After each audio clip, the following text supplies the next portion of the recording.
Welcome back to ReadingBear. Today, we will take a look at some new malicious compliance stories. And if you enjoyed my content, please don't forget to subscribe to my channel and post some bear emojis in the comments. Let's go! The first one is titled, "The dozen donuts I've been bringing in every Monday doesn't count as my snack day contribution?" Well, I guess I'll have to rectify that. Back in high school, around 2010, I used to work the closing shift at Dunkin' Donuts on Sunday nights. Per company policy, I could box up 2 dozen donuts to bring home with me before throwing the rest out. 1 dozen went with my dad to work in the morning, 1 came with me to school, specifically my Spanish class, which was a pretty small and pretty tight-knit group. Tends to happen when a lot of coursework is practicing conversations with each other. This practice of bringing donuts every Monday sparked an idea in one of my classmates' heads. She's Anne in this story. Since it's so nice to have donuts once a week, we should do a weekly snack day where everyone can bring something in. They decided this would be on Thursday, and I said I'd just continue bringing in donuts every week on Monday as my contribution. Everyone was very okay with this, except for Anne. No, this snack day was Thursday, and if you aren't going to bring in a snack on a Thursday, then you aren't welcome to participate. I was pretty upset, but what can you do? It's only one snack one time. Then I got to thinking about it. I was only required to bring a snack, not something sweet or delicious or even palatable. As long as it was edible, then it counted. My next closing shift, I grabbed an extra empty dozen box. I went to the store on Wednesday night and got a 5-pound bag of potatoes. I washed them and put them right in the box, and dropped off the box early in the morning to my Spanish classroom so nobody would get wise to the actual contents. Apparently the earlier classes had seen the box sitting on a shelf and had told our class that we had donuts. Everyone was excited. I brought them up and put them on top of the Elmo projector, trying my best not to betray the extra heft. They all scurried up excitedly, and Anne herself was the one to open the box. A blank expression turned to raw frustration. "You were supposed to bring a snack today," she protested. "I did," I said, walking up to the box and grabbing a potato, biting into it while making direct eye contact with her. "You don't have to have any if you don't want." Everyone shuffled back to their desks, and Anne tried desperately to grasp a new argument out of thin air, but it was not coming. I finished my potato triumphantly and brought the rest home for my mum after school. The box was checked, and she could not try to exclude me from the weekly snack day anymore. Everyone else in class who thought she was a bit over the top thought the antic was hilarious after they got over the initial disappointment. The next one is titled, "I guess I won't count the cash, it's your store." So I used to work at a small retail store, where the people working were just myself as a full-time employee, another employee at part-time, and the owner at full-time. I had worked in retail before, but the owner did not have other retail experience. She came from the corporate world and opened her dream store without any retail experience. I opened the store 5 days a week, and closed 3 to 5 days a week. The owner opened the other 2 days a week, and otherwise came and went as she needed to, while the part-time employee filled in the gaps. The owner trained me on a lot of things that were not standard retail practice, including only balancing the till at closing, and then not counting the till again the next morning. Now, the part-time employee was super sweet and I really liked working with her, but she had a terrible memory and was awful at counting. She would regularly, accidentally, leave the till off by a couple of dollars and cents. It was always an innocent mistake, and the cash deposit would always balance however the till was off. And sometimes I would count wrong, and sometimes even the owner would count wrong. So I started counting the till in the mornings at opening, just to ensure we were double-checking that no theft was occurring after the nightly cash out, and that the till balances at the beginning of the day. Makes sense, right? Well, not according to the owner. One day she came in early on one of my days to open. She was surprised when I told her I'd been doing it for months. Not only did she think it was a waste of time to count the float in the till in the morning, she somehow misconstrued it to me insulting her or the other employee. Apparently I was accusing them of something by counting the till. I told her I count the till every morning I open, even when I was the one to cash out the night before. Sometimes I would catch my own mistakes. But she wouldn't have it. I said it was normal retail procedure to count the till when you open. She said that didn't matter. I reminded her about all the times I had caught discrepancies that actually explained the nightly cash deposit being incorrectly counted. I told her that counting the till in the morning is how I caught all the previous mistakes. Still, she didn't care. I explained that if I was responsible for the till being over or under at the end of the day, shouldn't I have the opportunity to ensure I was starting the day with an accurate float? Still, didn't care. She demanded I stop doing it. So I did. The first few days, nothing big happened. But after a couple of weeks all the cash drops were wildly off, the till was regularly under or over at the end of the day, and the owner couldn't track where the errors were coming from. I had a few days off, so she knew it wasn't coming from me. She knew why it was happening. So quietly, and without eye contact, she asked for the other employee and I to count the till when we open the store from then on. The next one is titled, "You Want Your Food as Early as Possible? Got you, fam." I have started recently working part-time for a company which does this weekly food delivery. You order whatever you want for each day and you will get the food until 1 p.m. Most of the customers are elderly people with an occasional young professional. They are pretty nice. However, there was this one older gentleman who couldn't comprehend why do I arrive some days around 10 a.m. and some days around 12. Contract says you get the food until 1 p.m. I tried to explain that some days we have extra addresses. The days where I have to collect money have to stay several more minutes at each address, and with 50 to 60 addresses it quickly adds up. He heard none of it, and told me to bring his food as early as possible. Now little did he know that we start our delivery around 5:15 to 5:30 a.m. Cue malicious compliance. Of course sir, I will try to come as early as possible. So today I showed up around 5:40 a.m, swapped his address to be first as it's not very far away from the kitchen, but slightly out of the way, and it was optimized for the return route. Needless to say he was gobsmacked and asked me what the hell am I doing ringing this time. I told him that he said as early as possible, and I apologized I couldn't come earlier, but the kitchen just gave us the food, so I came as early as possible. Needless to say he said it's fine if I just come the normal time. The next one is titled, "A Factory Worker's Tale." In a past life, 10 years ago, I was employed at a dog food plant as a quality assurance technician. My sole responsibility was to ensure that the nutrients and shape of the kibble were in spec. I would routinely grab small buckets of kibble from different stages of production, extrusion, drying, coating, etc., so I saw a lot more of the plant on the daily than most others.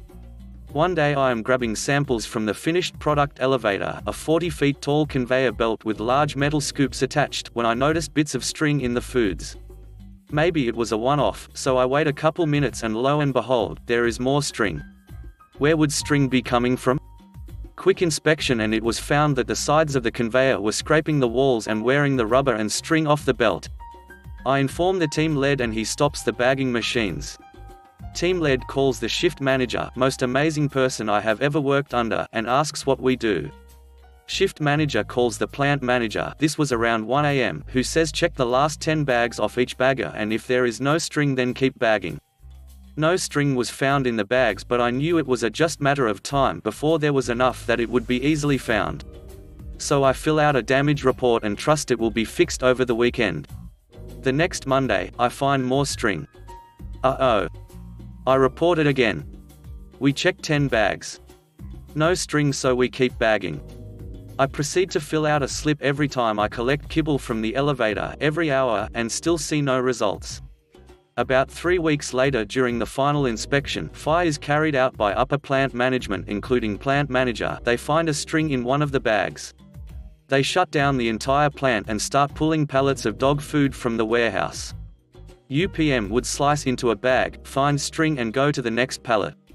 This happens for about 200 to 300 pallets, or approx 3,000 pounds of dog food.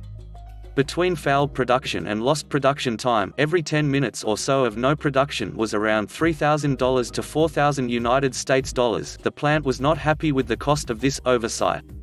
They call me in and ask how this got by me. I directed them to the stack of maintenance reports and they just kinda shut up and told maintenance to get it fixed, a 24 hours ordeal due to the amount of labor. Now, did I mention that a second elevator was beginning to do the same thing at the same time? Oh silly me. Management did not think that is was depositing enough string into the dog food, so they ignored it. 2 weeks after the first elevator was repaired, elevator 2 failed. The belt snapped and the weight of the 75-pound scoops and all the dog food in it made the elevator housing fail as well, so when I came in, there were about 2,000 pounds of dog food and a broken elevator. The next one is titled, The Parmesan Cheese Incident. This story happened a few years ago, when I worked for a supermarket chain that promotes organic food. I was hired to be the buyer for the specialty foods department, but I soon came to realize that they expected me to do the work of someone with a higher title, for less pay. Our team was always short-staffed, and the few other workers always had excuses for doing less work, so it all got dumped on me. On this particular day, I was short-staffed and by myself from 6 a.m. to 2 p.m. The store assistant manager, AM, wandered up and announced, "You need my help.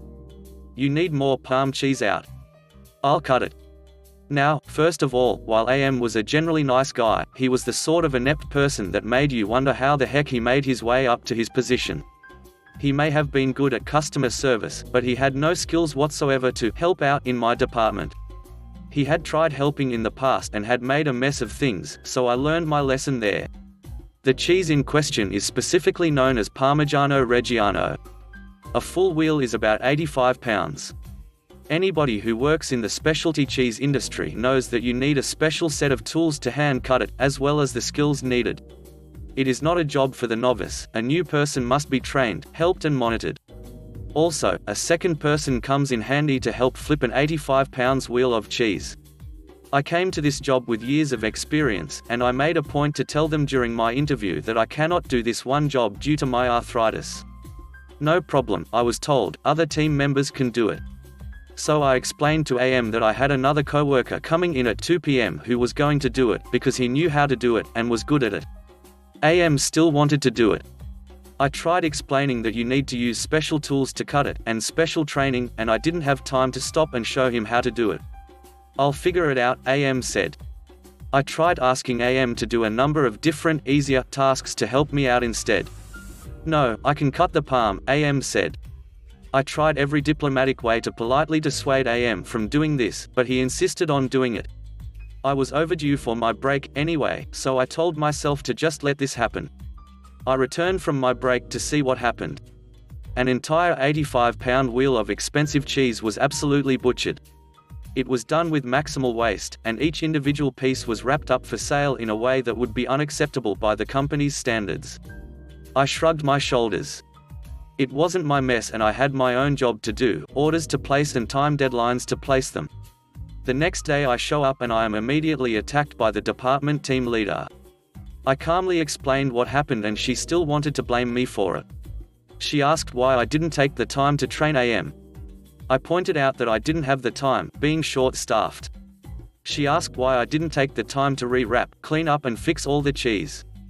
I pointed out how long that would take, and that I would get in trouble for working overtime. She insisted that she and I needed to have a meeting with the store manager immediately. So after talking it out and pleading my case in the store manager's office, the store manager graciously gave me permission to, nicely and directly tell inexperienced supervisors to go away and not help in the future. My team leader later pulled me aside and apologized to me, but then she gave me a big condescending lecture about how I just wasn't doing a good enough job and if I didn't get better I may get demoted or fired. Not long after that I gave my notice to work a new job at a lovely, privately owned cheese shop where I was much happier, and my skills were truly appreciated. The next one is titled, "My colleague has to fill out that form?" Fine, I'll let her duck it up. I work in architecture. My firm has standard Excel files we've used for years to track basic project info like building codes, insulation requirements, cladding materials, etc. Out of nowhere last spring my boss decided he doesn't like those and we need to use a new shoddy Word document form he typed up to track all that information moving forward. He said in his email he specifically wants the lead project designer to fill it out. While that sounds great in theory, our project designer doesn't know duck all about any of this. She is an excellent designer, but doesn't know energy requirements, brick sizes, or metal gauges from her left foot, and everyone knows this except for my boss who is in denial. I replied that I disagree, and think if we're going to use this new form, the people who fill it out should be me and the project manager since we're more in tune to the technical requirements. He got pretty upset and reiterated that she must be the person to fill it out, not me. I spoke up one more time a week later, and he scolded me for not trusting him or the designer. Fine. I decided to take a step back and let her run with it. I even spoke with some other colleagues who agreed it was a stupid form and she'd duck it all up, but we'd honor his request and let her fail so we can swoop in to fix it later. Now, over half a year later, we started up another project. As requested, I sent her the blank form since she couldn't even be bothered to look for it, and even some other basic project info to help nudge her in the right direction. I realize, as petty as I am, we're still a team and don't want us to fail together. Even with hand-feeding her some of this info, she took several weeks to input some super basic info. She came to several of us asking what she needs to write in multiple times. I even wrote down all the specifics for her on several products, brand name, product line, size, color, finish, metal gauge, some other optional features we always specify, etc. Now, over 3 months later, it's still not complete and my boss is absolutely furious at the team. Not the lead designer, the whole team. I skimmed through the document and there were still a dozen highlighted sections, red text she was unsure of, blank lines she ignored, etc. Side note, just for fun, before he launched this form, I gave it a trial run on my previous project and it took less than 3 hours to fill out. So here we are, 3 months later, and my boss is livid that we all failed to assemble all this info he wanted in a timely and accurate manner. Oh well, not my problem. I referenced my previous email from March that says I am specifically not allowed to fill it out. Sucks for him, I guess. The last one is titled, "It is my day to buy donuts for the entire office as the new person?"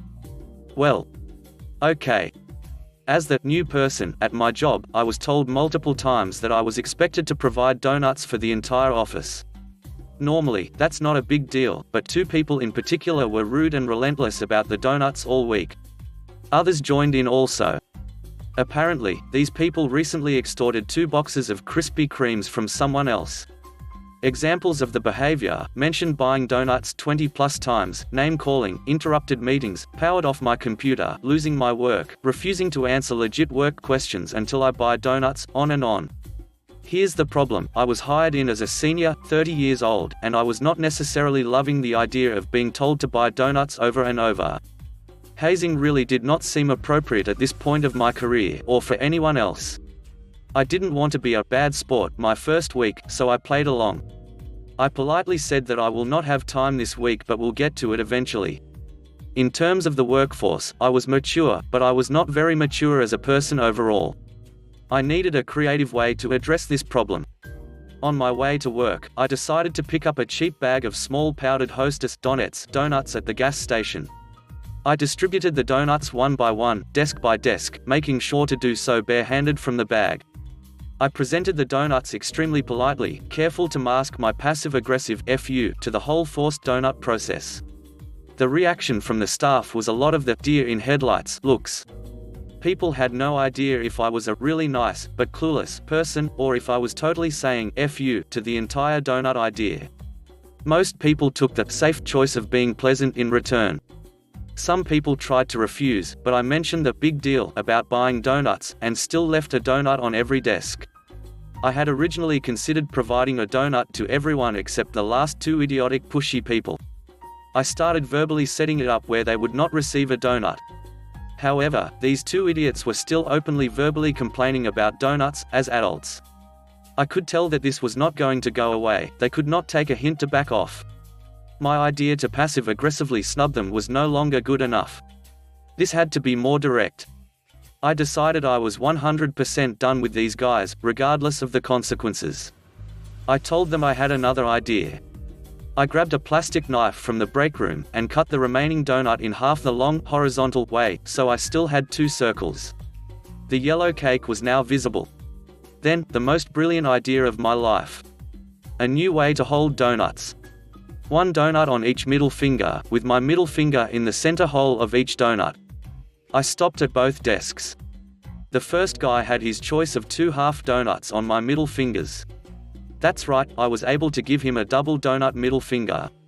He now understood that I was completely done with his BS, but he never grabbed a donut. I explained the donuts are actually quite tasty, and urged him to take one, but I'm sure I looked like a complete psycho. I was no longer able to stay in character. The good news, his refusal to take a donuts from my middle fingers also allowed the opportunity to provide the last guy a double donut middle finger. I mildly snapped, and had a shitty fake grin on my face. I looked him right in the eye. Double donut middle fingers up, no longer saying a word. The reaction of the last person is best described as completely frightened. That's right, I reached a complete breaking point over donuts, and scared the hell out of someone. Anyway, after this incident, I was never asked to buy donuts again. Thanks for listening.